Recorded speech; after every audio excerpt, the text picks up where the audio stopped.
നമ്മൾ ആരെ സ്നേഹിക്കണമെങ്കിലും ആ സ്നേഹം അല്ലാഹു സുബ്ഹാനഹു വ തആലാന്റെ വജ്ഹിന് വേണ്ടി മാത്രമായി. നമ്മൾ പലരും സ്നേഹിക്കും പല കാരണത്തിന് വേണ്ടിയിട്ട്.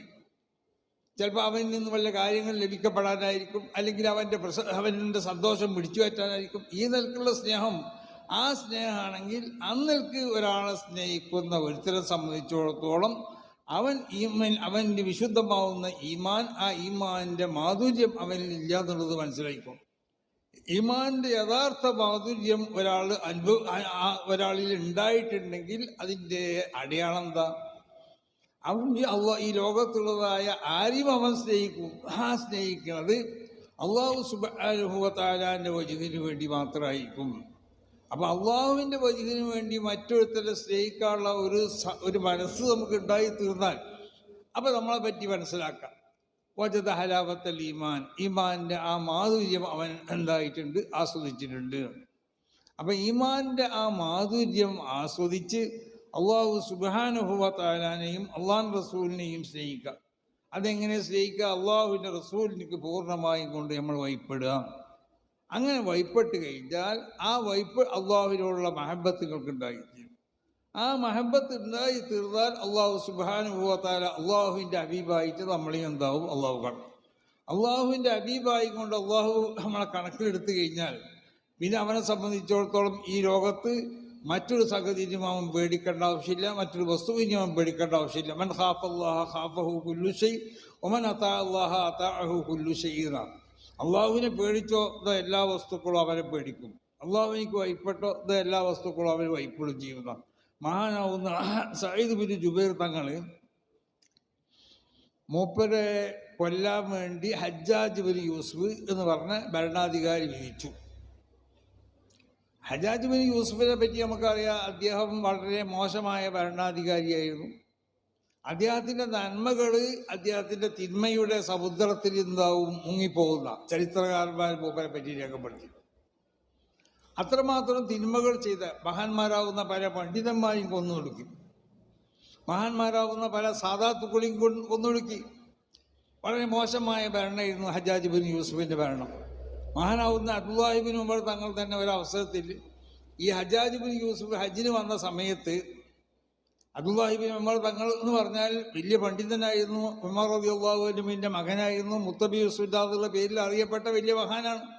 എല്ലാവരും മസാല ചോദിക്കലൊക്കെ മഹാനാവുന്ന അബ്ദുല്ലാഹി ബിൻ ഉമർ തങ്ങളോടായിരുന്നു. അപ്പം ഹജ്ജാജ് ബിൻ യൂസുഫ് ആ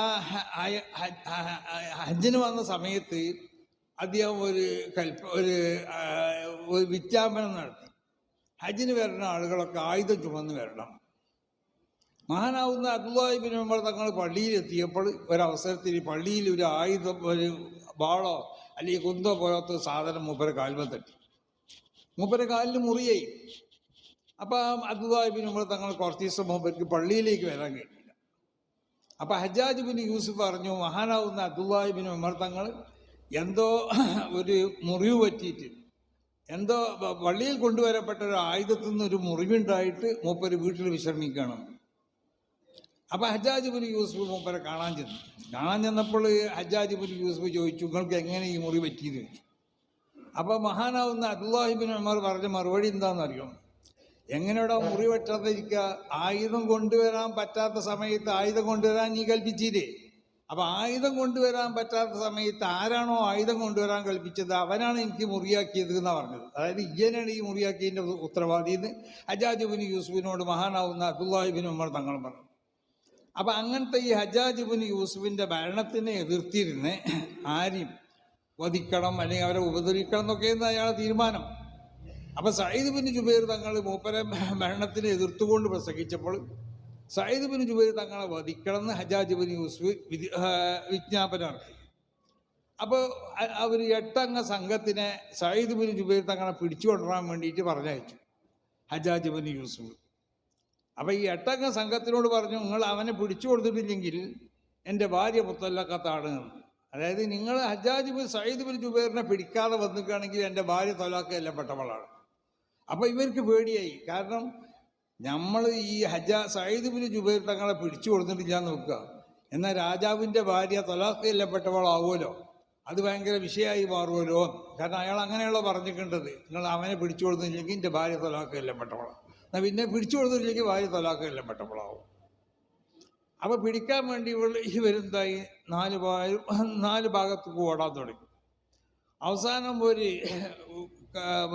വനത്തിൽ കൂടി അവർ നടന്നു പോകുമ്പോൾ ഒരു ക്രിസ്തീയ പുരോഹിതൻ്റെ ഒരു കൂടാരം കണ്ടു. അയാളെ വിഭാഗത്തിന് വേണ്ടി ഇരിക്കുന്ന അയാളൊരു ആശ്രമം. ആ ആശ്രമത്തിലെത്തിയപ്പോൾ ക്രിസ്തീയ പുരോഹിതനെ കണ്ടു. മൂപ്പരോട് ചോദിച്ചു, ഈ സയ്യിദ് ബിൻ ജുബൈർ നിങ്ങൾ അറിയുമെന്ന് ചോദിച്ചു. ക്രിസ്തീയ പുരോഹിതൻ പറഞ്ഞു, എനിക്ക് അയാളെ അറിയൊന്നുമില്ല, നിങ്ങൾ കുറച്ച് അങ്ങോട്ട് ചെന്നാൽ അവിടെ മുസ്ലിങ്ങൾ താമസിക്കുന്ന സ്ഥലമുണ്ട്, അവരോട് ചോദിച്ചാൽ സയ്യിദ് ബിൻ ജുബൈറിനെ സംബന്ധിച്ച് ചിലപ്പോൾ പറഞ്ഞു തരുന്നതാണ്. അപ്പോൾ ആ സ്ഥലത്ത് ചെന്ന് മുസ്ലിമീങ്ങൾ താമസിക്കുന്ന സ്ഥലത്ത് ചെന്നപ്പോൾ സയ്യിദ് ബിൻ ജുബൈർ തങ്ങൾ അവിടെ ഉണ്ടെന്ന് മൂപ്പരെ കണ്ടു. സയ്യിദ് ബിൻ ജുബൈറിനോട് പറഞ്ഞു, ഞങ്ങൾ ഹജ്ജാജ് ബിൻ യൂസുഫിനെ പറഞ്ഞയച്ച ആളുകളാണ്, ഞങ്ങളെ പിടിച്ചുകൊണ്ടാണ് പറഞ്ഞിക്കണമെന്ന് പറഞ്ഞു.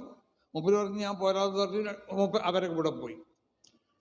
ഈ ക്രിസ്തീയ പുരോഹിതൻ്റെ ആ ആശ്രമത്തിൻ്റെ അടുത്തെത്തിയപ്പോൾ നേരെ ഇരുട്ടായപ്പോൾ ഈ ക്രിസ്തീയ പുരോഹിതൻ വന്നിട്ട് പറഞ്ഞു, നിങ്ങൾ ഈ സമയത്ത് ഈ കാട്ടുകൂടി പോകണ്ട, ഇവിടെ വന്യജീവികളൊക്കെ ഉണ്ട്, അതുകൊണ്ട് നിങ്ങൾ എൻ്റെ ആശ്രമത്തിൽ കൂടിക്കോളൂ എന്ന് പറഞ്ഞു. അപ്പോൾ സയ്യിദ് ബിൻ ജുബൈർ തങ്ങളല്ലാത്തവർ മുഴുവനും ഈ പിടിക്കാൻ വന്നവരൊക്കെ ഈ ക്രിസ്തീയ പുരോഹിതൻ്റെ ആശ്രമത്തിൽ അന്ന് രാത്രി കഴിച്ചു കൂട്ടി. അപ്പോൾ ഇവർക്കൊരു സംശയം, ഈ സയ്യിദ് ബിൻ ജുബൈർ ഓടിപ്പോകുമോ? കാരണം നമ്മൾ ഈ ആശ്രമത്തിൽ കയറിയാൽ പിന്നെ ഇയാളെ കൊല്ലാൻ കൊണ്ടുപോകുകയല്ലേ, ഇയാളെ തന്നെ ഓടിപ്പോകുമോ?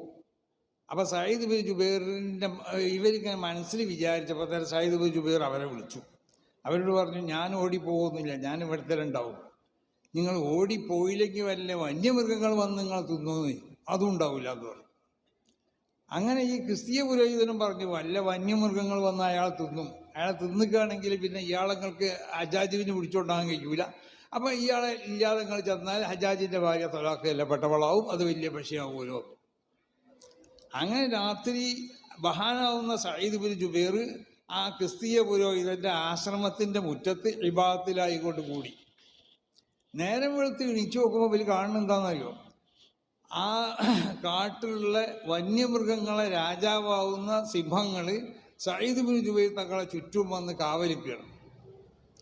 അപ്പോൾ ഇവർ നേരം വെളുത്തതിന് ശേഷം സയ്യിദ് ബിൻ ജുബൈർ തങ്ങൾ പറഞ്ഞു, ഈ മൃഗങ്ങളോട് നിങ്ങൾ പോയിക്കോളൂ, ഇനി നിങ്ങളൊന്നും ആവശ്യമില്ല, വേറെയുള്ള മൃഗങ്ങൾ വരുന്നതിനാണല്ലോ നിങ്ങൾ ഇവിടെ കാവലിക്കണമെങ്കിൽ അതിൻ്റെ ആവശ്യമില്ല. അപ്പം മൻ ഖാഫല്ലാഹ ഖാഫഹു കുല്ലു ചെയ്യുന്ന, അള്ളാഹുവിനെ പേടിച്ചാൽ എല്ലാ വസ്തുക്കളും അവനെ പേടിക്കുന്നതല്ലേ. കാട്ടുള്ള മൃഗങ്ങൾ വന്നിട്ട് സയ്യിദ് ബിൻ ജുബൈർ തങ്ങൾക്ക് കാവലിക്കണം. അപ്പം ഈ ക്രിസ്തീയ പുരോഹിതൻ ഇറങ്ങി വന്ന് ചോദിച്ചു സയ്യിദ് ബിൻ ജുബൈർ തങ്ങളോട്, നിങ്ങളെ ഈ മതത്തിൽ കൂടാനുള്ള അതിൻ്റെ കരിമത്തുകളൊക്കെ ഒന്ന് പറഞ്ഞു തരുമോ, ഞാൻ നിങ്ങളെ മതത്തിൽ കൂടാൻ വേണ്ടി ആഗ്രഹിക്കുന്നുണ്ട്. അങ്ങനെ മഹാനാവുന്ന സയ്യിദ് ബിൻ ജുബൈർ തങ്ങൾ മുഖേന ഈ ക്രിസ്തീയ പുരോഹിതൻ മുസ്ലിമായി എന്നുള്ളതാണ്. അപ്പോൾ അല്ലാഹു സുബ്ഹാനഹു